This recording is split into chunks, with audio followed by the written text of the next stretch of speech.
श्रावणातील सोमवारी उपवासाबरोबरच शिवामूठ अर्पण करण्याला सुद्धा खूप जास्त महत्त्व आहे। श्रावणामध्ये जेवढे सोमवार असतात तेवढ्या सोमवारी वेगवेगळी शिवामूठ शिवलिंगावरती अर्पण करायची असते।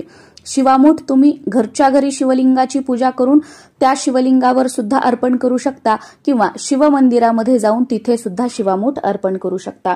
यावर्षी पहिल्या श्रावणी सोमवारी तांदूळ शिवामूठ आहे, दुसऱ्या सोमवारी तीळ, तिसऱ्या सोमवारी मूग आणि चौथ्या सोमवारी जव ही शिवामूठ आपल्याला शिवलिंगावरती अर्पण करायची आहे। शिवामूठ अर्पण करण्याच्या 2 पद्धती आहेत। दोन्ही पद्धती या व्हिडिओमध्ये तुम्हाला बघायला मिळतील। शिवामूठ कधीही कोरडी अर्पण करायची नसते, त्यामुळे पहिल्या पद्धतीनुसार ज्या सोमवारची जी शिवामूठ असेल ती एखाद्या प्लेटमध्ये काढून घ्यायची, त्यामध्ये थोडंसं पाणी टाकायचं, ती शिवामूठ ओलसर करून घ्यायची। शिवपूजा झाल्यानंतर आपल्या उजव्या हातामध्ये मूठ भरून जी कोणती शिवामूठ असेल ती घ्यायची आणि शिवलिंगावरती 3 वेळा अर्पण करायची। मूठ सोडत सोडत 3 वेळा ते धान्य अर्पण करायचं आहे, मूठ मूठ। आणि ही शिवामूठ अर्पण करत असताना आपल्याला एक मंत्र म्हणायचा आहे।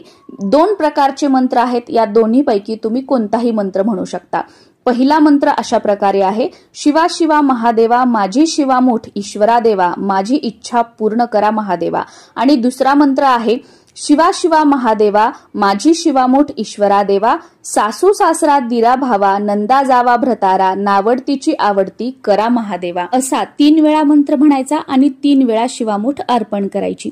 आता दुसऱ्या पद्धतीनुसार धान्य ओलं करून घ्यायचं नाही, कोरडच धान्य घ्यायचं, ते आपल्या उजव्या मुठीमध्ये धरायचं आणि दुसऱ्या एका पेल्यामध्ये पाणी घेऊन ते पाणी डाव्या हाताने आपल्या उजव्या हाताच्या मुठीवर सोडत सोडत शिवामूठ आपल्याला अर्पण करायची आहे।